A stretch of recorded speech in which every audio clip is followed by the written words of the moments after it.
Hey there, guys. It's another impromptu episode of Hardcourt Honeys. Um, just here, a quick report. Sure, most of you guys already know, most of you fans, followers, that Kobe Bryant, Black Mamba, passed away in a horrific helicopter accident with his daughter, Gianna, 13, and then 9 total people were in the crash. Really rough day, but we don't have Penny today. She is doing her own thing, taking her own time, which we respect that and hope for the best. But Jade, how's your head around this? How are you wrapping your head around this? It's been a difficult day for sure. Had a pit in my stomach all day long, on the verge of tears all day. It's one of those things that, you never think is going to happen, and then it does, and we're left kind of to try and make sense of it. And just the like a helicopter accident, that's so tragic. Yeah. And it's something he's done hundreds of times. Exactly. That's what I was thinking. He loved his helicopters. Yeah. So,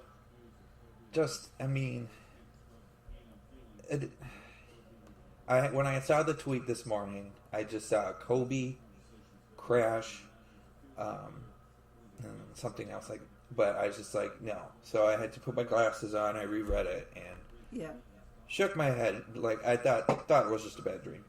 Thought it was a bad dream because it just didn't make sense. Yeah. Even now, all day long, seeing the coverage and during all the games and everything, it still's like, is this real? Like, I'm seeing players right now. I listened to Doc Rivers' interview before his game, and I've never seen a coach say, "I don't want to go out there," and that's exactly what he said. Mm-hmm. I have to go in the locker room and tell my players to go play when I don't want to. Yeah, I've been seeing other players are exact same thing, and that just shows the magnitude. Yeah, that this has hit. Yeah, and I've seen a lot of people saying, "Oh, they should have canceled all the games today," but he wouldn't have wanted that. That's exactly what I thought. His work ethic and his focus and everything—that's the last thing he would have wanted. So I'm glad the NBA went ahead with it, and it was nice that the teams did 24-second violations and the 8-second backcourt in tribute to him for his 2 numbers. I thought that was a very nice way, along with moments of silence, of course, but it was a nice way to pay tribute to him, but still, the last thing he would have wanted was for the NBA to stop on his account for any reason. Yeah, he was not a player to, if we can play, we're going to play. Yeah, even if you shouldn't be playing, like those free throws on the torn Achilles. In the torn Achilles. He shouldn't have been out there, but he was just like, just in case I can go back in, I want to be able to be going back in. He's just a guy that never knew when to give up. No. And, just think of all the stuff that he's, 5-time champion. Mm-hmm. He's been to the finals 7 times with it. He got 2 times the finals MVP with his second stint of titles. Yep. 2-time scoring champion. I'm just going down the list. 18-time All-Star. Yeah. 4-time All-Star Game MVP. Shared it with Shaq one year, which is so fitting. Yep. Which that's just got to be a whole ordeal for Shaq too. For Shaq. Yeah, I can't even he affected so many people. And I think about how difficult it is for us as fans who are, let's face it, we are on the outskirts of Kobe Bryant's universe. Oh, yeah. If in it at all. For all the people that were closer to him, that played with him, that worked with him, that were involved in all the different charities and causes that he championed. It's such a big loss. And to the people who think now is the appropriate time to talk about the rape situation that happened a bunch of years back. Here's what I have to say about that. The young woman involved has never said anything about it again. I'm sure that was part of a non-disclosure agreement, but that's I'm besides just reading the point. through. Yep. His wife stuck by him, stayed with him, continued to build a family with him. As far as I'm concerned, if they can get over it, nobody else has any business saying anything about it, especially now. He has Yep. 3 girls that are going, or 2 girls now that are going to remember him, and one that is only going to get to remember him through us. So that's best as far as I'm concerned, should be left in the past, and anybody who thinks now is the appropriate time to bring that up, you should be ashamed of yourself. To bring up that under the carpet stuff now, at least, I feel is unfitting for the people that are trying to grieve with it now. Yeah. Or let people wrap their head, because I even as we're recording right now, I am still trying to wrap my head around it right now. And that's not to say that he didn't do a horrible thing. We know that happened. That's not, no. Yeah, exactly. But I'm not saying. There's a time and place. Mm-hmm. Exactly. Right? And like I said, if his wife can be over it, who's anybody else to bring it up now? And yeah, and he was forming such strong women, 3 little women coming up. So and to hear that he was going to a basketball game for his daughter. Coaches for his daughter.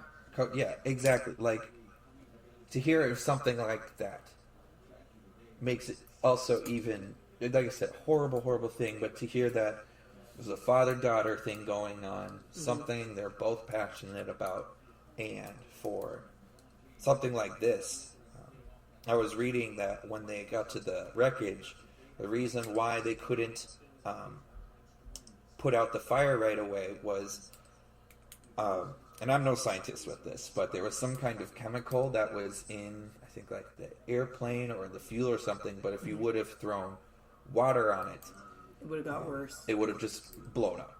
Yeah. So best case scenario was kind of wait for it and hope for the best. But from what I've been hearing, it's pretty much when they crashed, it was over. As bleak as as dark as it may sound, it was quick and painless. Yeah. And that's, if this is a kind of situation that's upon us, like, that's kind of what you just hope for, like, that nobody suffered. Yeah, that I am looking forward to watching all of his games this week on NBA TV in tribute of him.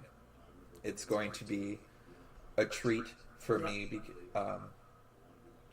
This Garnett, Timberwolves, that's my main man. But when it comes to me growing up just watching NBA basketball, Kobe was in that top 5 that really got me into NBA basketball. Yeah. And so seeing one of the people that molded it for me pass, it's on a different level with it. Yeah, and that's true for so many of the players too. Like, so many players got into basketball because of Kobe. DeMar DeRozan was playing against the Raptors today, and he's completely who DeMar modeled his game after. Oh, exactly. DeMar has that mid-range that Kobe had that you can't compare. Yeah. But, and then even with the interview, I saw the interview with Pop after that game, and right away he just went, "Yep, tough game. We fought, we lost, but that doesn't matter right now." Yeah. Pop being the classy coach again, just knowing what to say, how to say it, just, yeah. It's been that kind of day. It's definitely been that kind of day. And have you seen him live, Jade? I never got a chance to see him live, no. I can luckily say I saw him play once against my Wolves. Yeah. And 43 points. He dropped 43 points on us, and that is the second most I've ever seen a player score live in a game. And I remember when he was doing it, and he didn't even play that long that game, just because him and his Lakers were just beating the Timberwolves. So I think this was 2010. So I think this was one of their title years. Okay. So just getting to just working us over, and as much as it was horrible to see my team lose, it was just pure amazement on what I was witnessing with it. Yeah, I have a moment like that too. His 81-point game against Toronto. I didn't see it live, but that's forever going to be with Toronto. Yeah, that's never going away. I'm not going to lie, that's one of the games I'm looking forward to watch later this week. That's it's just like I said, it's an impromptu episode, and sometimes you got the words for it fall short, but you still need to talk about it. All these years. I mean, think back. I mean, winning the dunk contest, 97. Sort of like I don't know if you knew this, Jade, but when he just got to the league, he actually made a rap album, but never got released actually. So there's a little fun fact too. There's a record store by my house where if you look through the hip hop section, you'll see a little slot for Kobe Bryant. Nice. And I've just always been waiting for that Kobe Bryant album to come out. But who knows if that's ever going to come back out then. But just everything. I'm looking at all the league leading for things he's done in his career. It just goes on and on. He's one of those players where every single time where there's like this really obscure stat of like most consecutive 30-point games or whatever. Kobe's right up there every single time. Up there every single time. But and he's such a great example. Like watching one of the games this afternoon, somebody said one of his quotes that was either in a book or in an interview, and he said that he was blessed with talent, but he works as if he didn't have any. Yes. And that went directly in my quote book because that was the difference. That's the difference between lots of very talented basketball players over the years and Kobe Bryant is the work ethic. Mm-hmm. There was no quit in him. He didn't know the meaning of half-assing anything. That was not in his. That wasn't in his language. No. That wasn't in his blood. And that's an example, whether you're in sports or anything in your life, you can always do your best. You can always have that determination. Like, that's a choice. That goes beyond being a gifted anything. Yep. Right? Is how hard you work to develop it and get better at it. And in Kobe Bryant's case, how much he loved to share what he knew with other people. Like OG Anunoby and Norman Powell were at his camp this summer. Mm-hmm. You know, and he did that just because he wanted to continue to share the game, even though he wasn't playing anymore. He was the ultimate student and now the ultimate teacher. Yeah. And just you can tell so much that he loved the game. Like LeBron passed his all-time scoring mark last night, and then right away let a tweet out. Right? Like he's knocking him off that podium of first, second, third, but his love is for the game. So there's no hard feelings there. There's just pride that if it's for the best of the game, that's what Kobe wants. That's all he wants. That's all he ever wanted. And Kobe and him are close, so yeah. I'm sure it's just him cheering on his friend, being like, "Good job, you got past me." Yeah, absolutely.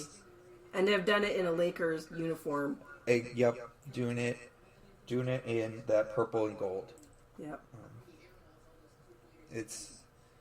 And right now the Grammys are going on, and that's at Staples Center. But I watched a little bit before we started recording this. There's already been about 3 tributes for Kobe at the Grammys, just to the extent of how it's impacting everyone, not just basketball. How it's he's a impacting star in now his even own the right. music industry, just the entertainment industry itself. Well, he's an Academy Award winner. Yep, he just had his I think it was called Dear Basketball. Just had so many side endeavors that was just going to add even more onto the legacy. Yeah. So now I just hope we can have someone pick up from where he was leaving off. Yeah. To maybe help benefit, because what he was going to do was only going to benefit the world. Yeah, absolutely. Just, yeah, this is one of the times that talking about basketball with me hasn't been overexciting or obnoxious almost. Well, I mean, as it should be, right? Yeah, you're right. It should be. This should not be a easy one to bring up, but it has to be one, considering how impactful he was. I think it was interesting. I got a message from my fiance this morning. So she lives in Mexico, and then right away in the morning, she sent me a text. She's like, Kobe Bryant died? And I had already figured out the news, but I thought since this was just more U.S. related news, I thought, no way. No. And I was like, well, where did you hear this? Did you see it from one of your U.S. friends? Or she's like, no, it's all over news in Mexico. Yeah, I have a story about that too. I have an online business friend in England, and he messaged me this today, and all he said was, "Is it true?" Yep. And he used to be into basketball. He's not as much anymore, but that was all he said, and I knew what he was asking, and he knew I would know what he was asking, and so we had a chat about that too. So like, yeah, it's world. He was worldwide, just like the NBA. He's and especially at the time when the NBA really became worldwide, he was the biggest name in the game. So it's not going to be limited to us in North America. Sure. Yep. Because I think it also his impact that he had over in China. Yeah. Him and Yao Ming in the mid 2000s, early 2000s, how those two, how Yao Ming brought it, and then Kobe Bryant continued with it. Yeah. He's beloved over there. It's just he's got camps over there. It's just what there's lots there that he's done, and a lot that could have been done. Just luckily he's lived a life. He's 3 lifetimes when it comes to things he's accomplished and done. But Gianna, his daughter, 13. She had a lot. Yeah, and being the female basketball player she already was, you know, it's so easy to picture her trajectory through the WNBA kind of mirroring that of her father. Mm-hmm. Especially, you know, if, you know, things had been the way we all wish they were, having had him to mentor her, as he's already done all the way through her career. It's, you know, it's as big a loss. We don't have the context to realize how big it could have been. Yeah.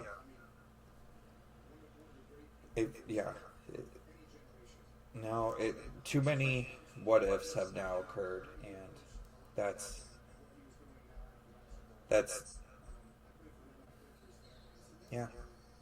just kind of lost for words on that one. Yeah. It was, and this morning I was just hearing reports after reports. After a while I had to put my phone down or stop looking at stuff, because I was just like, I don't know what reports are real, what aren't, but all I know is helicopter crash and Kobe Bryant was on it for sure. Yeah. And after trying to figure out what happened was too difficult because there's so much going on that it's hard to figure out what's right, what's true, and what's not when you're trying to get all the information out right away. Yeah, and especially when that seems like it's the only concern of the people doing the reporting. Yep. Exactly. You know, and like for TMZ to have put it out in the public before his family could be contacted, or any of the families. I thought that was odd that it was TMZ, the first that got the report for it, because that's why I saw the tweet with the link to TMZ. Well, see, I wonder if they were the first to get it, or they were just the ones that decided, oh, we have it, we're going to put it out. Yeah, that's a good question with it. You know what I mean? Like, because I imagine other sources probably got it at least at the same time they did. Mm-hmm. And it wasn't, for me, it wasn't a matter of, oh, it's TMZ, is it credible? Because TMZ is the best in the business at what they do. They're not going to risk their reputation on a story like that. But if they would have waited until the families could have been notified privately, I think that would have been the way to go. Yeah. That would have been more appropriate, but yeah, it's not the business, sadly, that TMZ is looking out for. Yeah. But just yeah. Yeah, you got anything else to mention, Jade? Because I'm coming up. Yeah, I think just we know that he's never going to be forgotten. There's a worldwide community that's never going to forget him. We will forever get to enjoy his highlights and, you know, all the things that he did for basketball. And I think that's, and his philanthropic work is how he would like to be best remembered. And that's something that we can't forget was, yes, his on the court achievements are phenomenal, but his off the courts are just as, if not more, phenomenal. Yeah, absolutely. So we lost a great basketball player today, but lost a better person, which is a tough thing to say. Yeah. So, well, unless you have any final thoughts, Jade, I think we should probably wrap up this little bit somber episode, but thinking that this should be something discussed. But thank you all your hardcore honeys listeners. Follow us, follow Belly Up on all your social media stuff. Keep up to date with all of our thoughts on what's going on right now on our Twitters and Instagrams and Facebook and stuff. So, well, just gonna have to tip the hat out and see you next time. We just also hope Penny the best too, as she deals with this too. So, there's